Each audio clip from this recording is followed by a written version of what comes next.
సంకల్ప వికల్పాత్మకమైనటువంటి మనస్సు, ఈ బుద్ధి అనేటువంటిది నిశ్చయాత్మకమైనటువంటి బుద్ధి, ఇవి రెండు ఏ ఉన్నాయో, ఇది సంకల్పం చేసేటువంటి మనస్సు ఉందే, దేని గురించి సంకల్పం చేయాలి?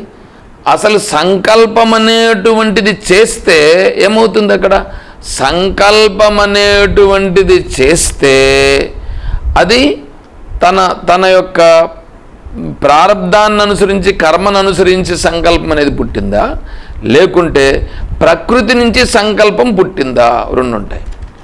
అంటే ఏంటి?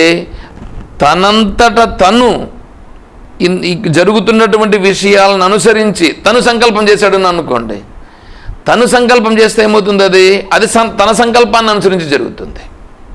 అలా కాకుండా ఇదంతా ఈశ్వరుడు, ఈ ఈశ్వరుడుగా ఉన్నటువంటి వాడు ఎలా నడిపిస్తే అలా జరుగుతుంది అనేటువంటి సంకల్ప స్థితిలో ఉండుట, అది సంకల్పానికి సంబంధించి. తర్వాత నిశ్చయం, బుద్ధి నిశ్చయం ఉంటుంది. ఈ బుద్ధి నిశ్చయం అనేటువంటిది ఏంటంటే, ఇతను ఆల్రెడీ ఏ విషయాలనైనా సరే కర్మ ఉపాసన రెండే ఉంటాయి. కర్మ ఉపాసన. కర్మ అంటే ఏంటి? లోక విషయములో చేయదగిన కర్మ.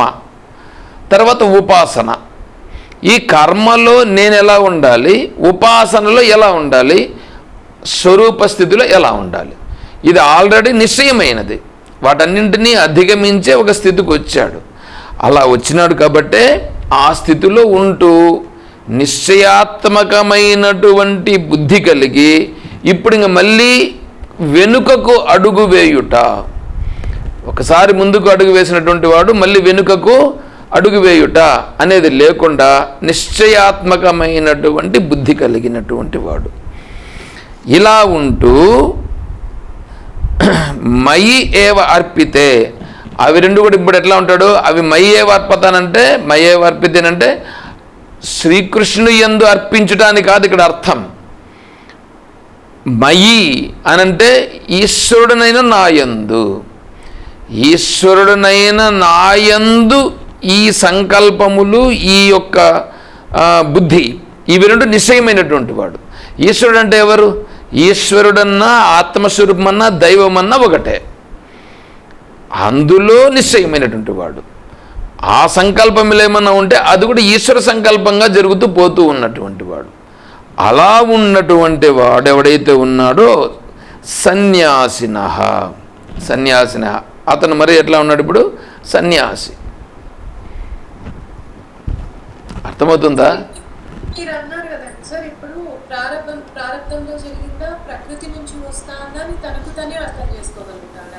అవును అవును. ఇప్పుడు నువ్వు సంకల్పం చేస్తావు, నీకేదో జరుగుతూ ఉంటుంది. ఏది? ఇప్పుడు ఒక విషయం ఏందో వచ్చి పడింది, నెత్తిన పడింది. ఆ విషయాన్ని చూసి నువ్వేం చేస్తావు? నువ్వు చేసే కర్మలు, నువ్వు చేసే వ్యవహారాలు ఏవైతే ఉన్నాయో దాన్ని బట్టి నీకు కర్మ వచ్చి పడింది నెత్తిన. అప్పుడు నువ్వు చేస్తానవే సంకల్పం. అది నువ్వు చేస్తున్నావా లేదా ప్రకృతి చేపిస్తా ఉందా? ప్రకృతి ఎందుకు చేపిస్తుంది? ఇప్పుడు నువ్వు ప్రకృతి చేయించేటట్లుగానంటే అప్పుడు నువ్వు అస్సలు దాని గురించి అస్సలు పట్టించుకోకూడదు.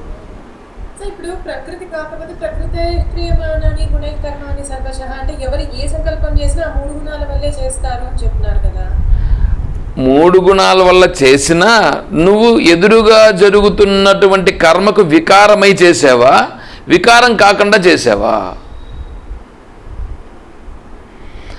కర్మకు వికారమై నువ్వు చేస్తే నువ్వు చేసిన సంకల్పం. కర్మకు నువ్వు వికారం కాలేదు, ఎదురుగా జరుగుతూ ఉన్నటువంటి దానికి నువ్వు వికారం చెందలేదు. ఏం జరుగుతూ ఉంటే అది జరుగుతూ ఉంటుంది. అప్పుడు వేరే వాళ్ళ ద్వారానే నీకు ఒక సంకల్పం వస్తుంది. అంటే వాళ్ళు ఇలా చేయాలి అనేటట్లుగా అక్కడనే డిసైడ్ అవుతుంది. అంటే ప్రకృతి నిర్ణయం చేస్తుంది అది.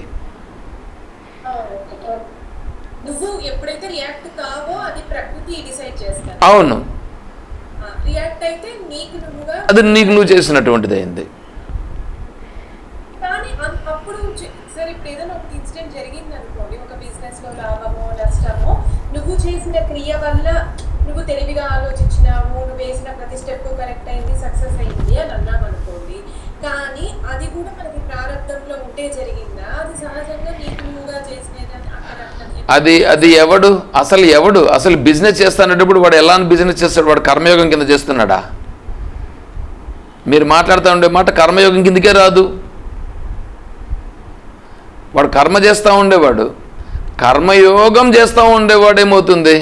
కర్మయోగం చేస్తూ ఉండేవాడు మాటలు ఇప్పుడు మాట్లాడాలా. నేను కర్మయోగం చేస్తూ ఉండేవాని మాటలు కూడా మాట్లాడడం లేదు ఇక్కడ. ఉండేటువంటిది నేనేంటంటే, నేను వేరే వాళ్ళవి కూడా కొంతమందివి వింటూ ఉంటాను, ఉపన్యాసాలు వింటూ ఉంటాను. అవేంటంటే భక్తుని లక్షణాలు చెప్పాయా బాబు అని ఇక్కడుంటే, వాళ్ళు ఏం చేశారంటే సామాన్యంగా ఉండేటువంటి మామూలుగా గుళ్ళకి పోవడం, ఆ గుళ్ళో దేవుని చూడడం, దేవునికి జపాలు చేయడం, ధ్యానాలు చేయడం, ఇవన్నింటిని చెప్పుకొని వచ్చినారు. ఏం చెప్పాలి? ఆ లక్షణాల గురించి ఇక్కడ ఏమైనా ఆచార్యులు వారు ఏమైనా ఒక్క మాట అన్నారా? ఏమనే మాత్రం అనట్లేదు ఇక్కడ. కానీ వాటిని గురించి చెప్తున్నారు.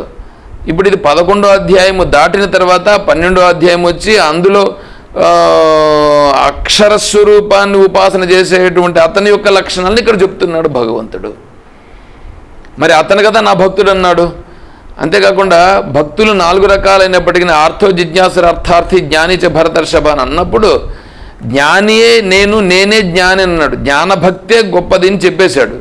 మిగిలిన ముగ్గురిని గురించి చెప్పాల్సిన పని లేదు. ఎందుకంటే మిగిలిన ముగ్గురైనటువంటి వాళ్ళు ఎవరున్నారో వాళ్ళు కూడా పరిపక్వమైనటువంటి జ్ఞానం రానంత వరకు వాళ్ళు బంధము నుంచి విముక్తిని కారు. బంధము నుంచి విముక్తిని కానటువంటి వాళ్ళ గురించి ఆ లక్షణాలను అందరూ ఆశ్రయించాలని లేదు కదా. కాబట్టి ఇప్పుడు ఈ స్థితిలో ఉన్నటువంటి వాడు ఎలా ఉంటాడు? దాని గురించి కదా మనం ఆలోచన చేయాలి. అంటే జిజ్ఞాసు అయినటువంటి వాడు ఇప్పుడు జిజ్ఞాసువైనటువంటి వాడు చేసే కర్మయోగం అయిపోయి ఉంటుంది. ఆ కర్మ నుంచి బయటపడిపోవాలని ఉంటాడు ఇతను. అందుకే కదా 12వ అధ్యాయం మొదట్లోనే చెప్పాను, నేను ఇప్పుడు భోక్తను కాదు అనే స్థితిలో ఉంటాడు. మామూలుగా సగుణ బ్రహ్మోపాసన భక్తుడే, సగుణ బ్రహ్మోపాసన భక్తుడే నేను భోక్తను కాదు, ఈశ్వరుడు భోక్త అనే స్థితిలో తను ఉన్నాడు. ఇక్కడ వచ్చేటప్పటికి ఇంక భోక్త ఏముంది? భోక్త అనేటువంటిది తను కాదు, అసలు ఈశ్వరుడు కూడా కాదు అనేటువంటి స్థితిలో ఉంటాడు. జరుగుతుంది, ప్రారంభాన్ని అనుసరించి జరుగుతూ ఉంటుంది అనేటువంటి స్థితిలో ఉంటాడు. లేదు క్లారిటీ, అదే కదా చెప్తున్నాం, క్లారిటీ. అలా ఉంటాడు. అతను నా భక్తుడు అని చెప్తున్నాడు ఇప్పుడు ఇక్కడ భగవంతుడు. అందుకే చెప్తాండి, అది మయ్యర్పిత మనోబుద్ధి అని అంటే ఆ మనస్సు బుద్ధి నా యందు స్థిరమైనటువంటి వాడు. నా యందు స్థిరమైనటువంటి అంటే నేనే అయిపోయినాడు అని చెప్పేటువంటి మాట ఇక్కడ. తర్వాత యహ ఈదృశో మద్భక్త, యహ ఎవడైతే ఇలా ఉంటాడో అంటే 13వ శ్లోకము 14వ శ్లోకములో చెప్పినటువంటి ప్రకారంగా ఎవరైతే ఉన్నారో మద్భక్త సహ మే ప్రియ, సహ అతను నాకు చాలా ప్రియుడు. ప్రియుడంటే ఇష్టమైనవాడు. ఇష్టమైనవాడు అంటే ఇప్పుడు మీరు చెప్పండి, మీ ప్రపంచంలో మీకు ఇష్టమైన వాళ్ళు ఎవరు? మనకి మనసుకి నచ్చినట్టుగా ఉండేవాళ్ళు ఇష్టం కాదు, మీకు మీరే ఇష్టమైన వాళ్ళు. మీకు మీరు తప్ప వేరే వాళ్ళు ఇష్టమైన వాళ్ళు కాదు. వేరే వాళ్ళను ఒకవేళ ఇష్టపడినారంటే కూడా మీకు సరిపోయేటువంటి ఉంటేనే ఇష్టపడతారు. మీకు సరిపోయేటు లేకపోతే ఎందుకు ఇష్టపడతారు? మన మనస్సుకు నచ్చినట్టు అనేటువంటిది కూడా ఏంటంటే అదే ఆ సమయంలో మన మనస్సుకు నచ్చుట అని అంటే ఏంటి? ఇప్పుడు ఇక్కడ తనే అక్కడ ఉన్నట్లు అవుతుంది. అది ఈరోజు ఉదయం జరిగింది క్లాస్, దాంట్లో కూడా చెప్పాను నేను. కాబట్టి ఏదైనా సరే ముందు నాకు నేనే ఇష్టమైన వాడిని. మిగిలిన రెండవది అనేది ఉన్నిందని అనుకోండి, అది ద్వితీయాద్వై భయం భవతి. రెండవ దాని వలన భయం ఎప్పుడూ ఉంటుంది. అసలు మీరు చెప్పండి, దేవుని గురించి ప్రార్థిస్తున్నారంటే దేవుని గురించి ఎందుకు ప్రార్థిస్తున్నారు? భయం ఉండే కదా ప్రార్థిస్తున్నారు. మరి భయం ఉండి ప్రార్థిస్తున్నారంటే ఇప్పుడు దేవుణ్ణి మీరు దేవుణ్ణి మీరు నిజంగా తెలిసి ఉంటే ఇప్పుడు భయం ఉంటుందా? ఉండదు. అంటే దేవుని తెలియలేదనే కదా అర్థం అక్కడ. దేవుని తెలియలేదు, దేవుని తెలిస్తే ఇంకా భయం ఎక్కడక్కడ? భయం అనేటువంటిదే లేదు, ఎటువంటి వికారములు లేవు. దీనికి ఒక చిన్న కథ చెప్పారు స్వామీజీ. ఇప్పుడు ఒక పడవలో కొంతమంది ప్రయాణం చేస్తున్నారు.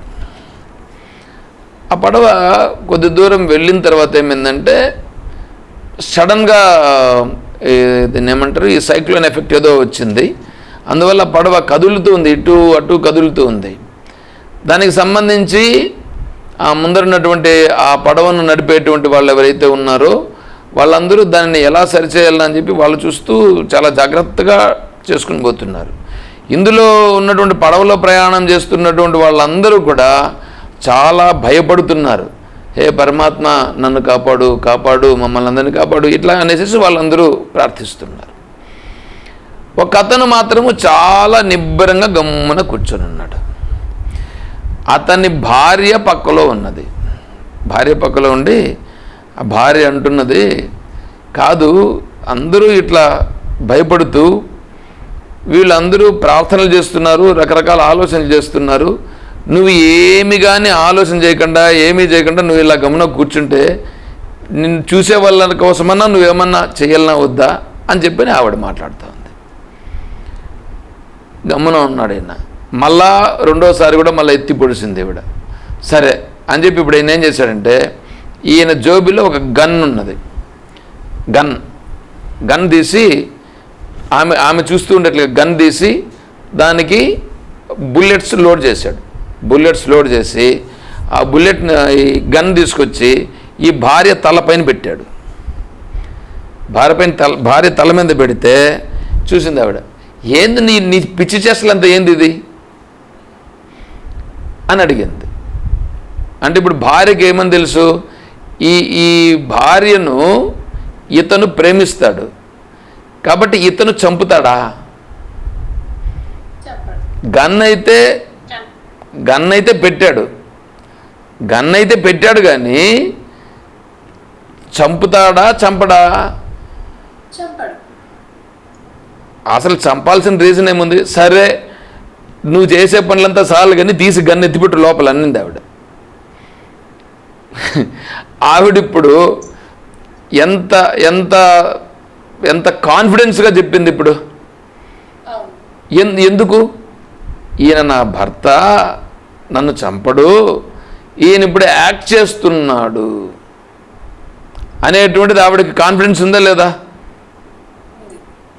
ఏ విధమైనటువంటి కాన్ఫిడెన్స్ నా మీదనే నీకుందో ఆ విధంగా ఈశ్వరుని పైన నాకు దృఢమైనటువంటి స్థితి ఉన్నది. ఈశ్వరుడు ఏమన్నా చేయని, ఈశ్వరుడు ఏం చేస్తే అది జరుగుతుంది. దానికోసమని నేను ఇప్పుడు ఏందోయుడు కూర్చొని ఆయన ప్రార్థిస్తే ఆయనకి తెలీదా? ఈశ్వరునికి తెలీదా ఏం జరగాలనో ఏంటి ఉండాలనో ఏంటో? చేస్తూ ఉన్నాడు ఈశ్వరుడు, చేస్తూ ఉండేదని నేను చూడడం అంతే నేను చేయగలిగింది. అంతేగాని ఈశ్వరుని సంకల్పమునకు నేను వ్యతిరేకము కాను, ఈశ్వరుడు ఏమైనా చేయనిగాక అని ఉన్నాడు. చూడండి ఇది ఎట్లా ఉంటుందో. ఇంత దృఢమైనటువంటి స్థితి రావాలంటే అంత సామాన్యంగా వచ్చే పరిస్థితి అలా ఉండాలి. అది అందుకోసం చెప్తున్నాడు ఇక్కడ, మద్భక్త సహ మే ప్రియ ప్రియో హి జ్ఞానినోత్యర్థం అహం సచ మమ ప్రియ. ఇది మళ్ళా చూడండి, అదే చెప్తున్నారు ఆచార్యులు వారు. ఇది 7మే అధ్యాయే సూచితం. 7వ అధ్యాయములో ఇదివరకే భగవానుడు చెప్పి ఉన్నాడు. తదహ ప్రపంచ్యతే, అదే విషయాన్నే జ్ఞాని నాకు ఇష్టమైనటువంటి వాడు అన్నాడే అక్కడ. ఆ జ్ఞాని నాకు ఎట్లా ఇష్టమో, ఏ విధంగా ఉంటాడు జ్ఞాని అనేటువంటిది ఇక్కడ వివరించినారు అని మనకిక్కడ ఆచార్యుల వారు చెప్తున్నారు. తర్వాత 15వ శ్లోకం, ఇది 14వ శ్లోకం పూర్తయినది. ఇంకా 15వ శ్లోకం. యస్మాన్నో ద్విజతే లోకో లోకాన్నో ద్విజతే చ యః హర్షామర్షభయోద్వేగైః ముక్తోऽపి యుక్తో యస్స చ మే ప్రియః. లోకము అనగా జనులు ఎవని వలన ఉద్వేగమును పొందదో, ఎవడైతే లోకము వలన ఉద్వేగమును పొందడో, ఎవడైతే హర్షము, కోపము, భయము, ఉద్వేగములచే విముక్తుడై ఉండునో అట్టివాడైతే నాకు ప్రియుడు. అట్టివాడు నాకు ప్రియుడు. యస్మాన్నో ద్విజతే లోకః, లోకాన్నో ద్విజతే చయః. ఇది తన నుండి లోకమునకు ఇబ్బంది కలుగుకుండుట ఒకటి. రెండవది లోకము నుండి తను ఇబ్బంది పడకుండుట. చూడండి ఇక్కడ ఎట్లా ఉంటుందో, తన నుండి లోకమునికి ఇబ్బంది పడకుండా ఉండుట. ఇది తన నుండి లోకానికి ఇబ్బంది పడకుండా ఉండుట అంటే ఏమిటి? ఇప్పుడు ఇక్కడ తనున్నాడు, తన వల్ల లోకంలో ఉండేవాళ్ళు ఇబ్బంది పడరు. ఎప్పుడు ఇబ్బంది పడరండి తన వల్ల ఇతరులు?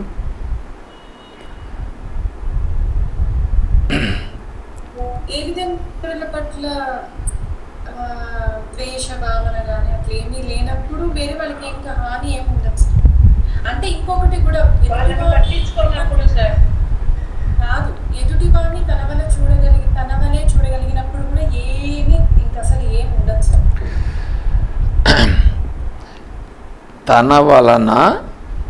తన వలన ఇతరులకు ఏమనే మాత్రము ఇబ్బంది లేదు. ఎందుకుండదు? ఇప్పుడు తనలాగా చూస్తే ఇందాక మీరు అన్నారు, ఎవరిని ఎక్కువ ప్రేమిస్తారంటే నిన్ను నువ్వే ప్రేమించుకుంటావు, నీలాగా చూడగలిగినప్పుడే ఉండదు. ఓకే ఇప్పుడు గృహస్థులు ఉంటారు. వీళ్ళు ఏం చేస్తారంటే వీళ్ళ దగ్గర కొద్దిగా ధనమును వెనకబెట్టుకొని తనకు సంబంధించినటువంటి పిల్లలందరికీ కూడా పనిచేస్తారు. ఇది లోకంలో చూస్తుంటాం కదా మనం. పిల్లలు నలుగురుంటే నలుగురు పిల్లలకు భాగాలు పెట్టేసి వీళ్లకు కూడా కొద్దిగా భాగాన్ని పెట్టుకుంటారు. ఏమండి? ఇలా భాగం పెట్టుకున్నప్పుడు ఈ పిల్లలు వీళ్లను చూస్తారా? ఎందుకు?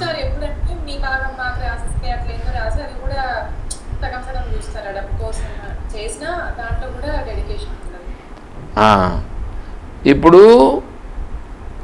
నేను ఇవన్నీ కూడా చెప్తూ ఉంటే కూడా నేను కూడా వింటూ ఉంటాను. ఇక్కడ ఏంటంటే ముగ్గురు కొడుకులు ఉన్నారు. అందుకని వీళ్ళు భార్యాభర్తలు ఏం చేశారంటే వీళ్ళ ఆస్తిని ముగ్గురు కొడుకులకు పంచి వీళ్ళు భార్యాభర్త ఉండేదాని కొరకు కొద్దిగా ఇంటిని ప్లస్ ఇంకా వేరే ఆస్తిని కూడా కొద్దిగా పెట్టుకొని మిగతా వాళ్ళకి పనిచేశారు. ఇప్పుడు ఈ ముగ్గురు కొడుకులు ఏం చేశారంటే నీకు ఆస్తి ఉంది కదా, నువ్వు దాంట్లో చేసుకొని, నీకు ఇల్లు ఉంది కదా, నువ్వు దాంట్లో వండుకో, అంతే. ఇప్పుడు చూడండి, ఏ ఇబ్బంది వచ్చినా వీళ్ళు ఎవరు పట్టించుకోవట్లేదు. అందుకని భర్త ఉన్నంతవరకు ఏదో జరిగింది, భర్త పోయినాడు. తర్వాత ఇప్పుడు ఏమేం చేసిందంటే చిన్న కొడుకులో కలుసుకున్నది.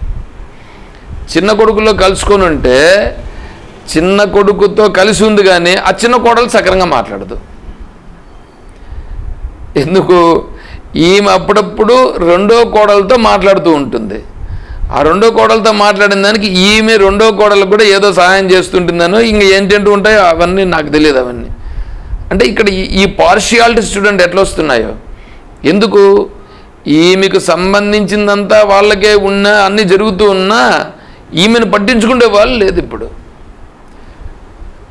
అదే నాయన ఇవంతా నాకేముద్ర దొంగలు దోలేసి ఏమి జరిగితే అది జరుగుతుంది, మీరే ఏదో ఒకటి చేయండిరా అని దొంగలు దోలేసినారని అనుకోండి, అప్పుడు ఎలా ఉంటుంది? అప్పుడు ఈశ్వరుని పైన ఆధారపడినట్లు ఉంటుంది. రెండవది ఈశ్వరుడే నడిపిస్తున్నాడు అనేటువంటిది కూడా ఏర్పడుతుంది. ఇది సామాన్యంగా ఉన్నటువంటి స్థితి. లౌకిక జనమును గురించి చెప్తున్నాను. ఇంకా మన దగ్గరికి శాస్త్రం దగ్గరికి, ఇప్పుడు ఇంకా శాస్త్రం మాట్లాడుకుంటున్నా అంటే శాస్త్రంలో ఉండేటువంటి వాడు ఇంకా ఇలా ఇంకా గృహస్థుని పట్టుకొని కూర్చొని ఉంటాడా? మీరు చెప్పండి. ఒకవేళ ఎక్కడైనా సరే వాడు శాస్త్రానికి సంబంధించిన వాడు, శాస్త్రం పట్టుకున్నవాడైనప్పుడు తన వలన ఇతరులకు ఇబ్బంది లేకుండుట అంటే ఏంటంటే, తన వలన ఇతరులకు సంబంధించి అంటే తన దగ్గర ఏ విధమైన స్వార్థము లేకుండా, తన దగ్గర ఏ విధమైన స్వార్థము లేదు, వాళ్లకు ఏమేమి ఇవ్వాలనో వాళ్ళని ఇచ్చేశారు, వాళ్ళు ఏమడిగితే వాళ్ళు ఇచ్చేశాడండి వాళ్ళందరికీ. అంటే ఏమడిగితే అవి ఇచ్చేశాడు. ఇంకా తన దగ్గర అంటూ వాళ్లకు తనకు ఏమనే మాత్రము అయ్యో మాకు ఇవ్వకుండా ఈయన ఇట్లా చేశాడే అనే ఫీల్ లేకుండా చేశాడు. ఇప్పుడు చెప్పండి, ఇప్పుడు వాళ్లకు ఇతని పైన ఏమైనా ద్వేషభావన కలిగేదనుకుంది అవకాశం ఏమీ లేదు. అలా రావాలి. అంటే తన దగ్గర తనకంటూ ఏమీ లేకుండా ఎప్పుడైతే అవుతుందో, తనకంటూ ఏమీ లేదు, తనకంటూ ఏమీ లేని స్థితి ఏర్పడినప్పుడు అప్పుడు ఈశ్వరుని పైన, అంటే అప్పుడు నిజంగా ప్రారంధం పైన ఉన్నట్లు లెక్క. అప్పుడు తన వలన ఇతరులకి చూడబ్బా వీడు మాకు ఇవ్వకుండా ఇట్లా చేశాడు, వీడు ఇట్లా చేశాడు అనే ఫీల్ లేకుండా ఉంటుంది. తర్వాత ఇతరులకు తను ఏదో చెప్పి తనేదో చేస్తానని చెప్పి వాళ్ళను మభ్యపెట్టి ఇంకోటి ఏదో చేయడం అనేటువంటిది ఉంటుంది. అట్లాంటి భావములు లేకుండా, అటువంటి భావములు లేకుండా ఇక్కడ వ్యవహారం జరుగుతూ ఉంటుంది. అలా ఉన్నప్పుడు మాత్రమే తన నుండి ఇతరులకు ఇబ్బంది లేకుండా ఉంటుంది. తర్వాత రెండవది, ఇతరుల నుండి తనకి ఇబ్బంది లేకుండా ఉండుట.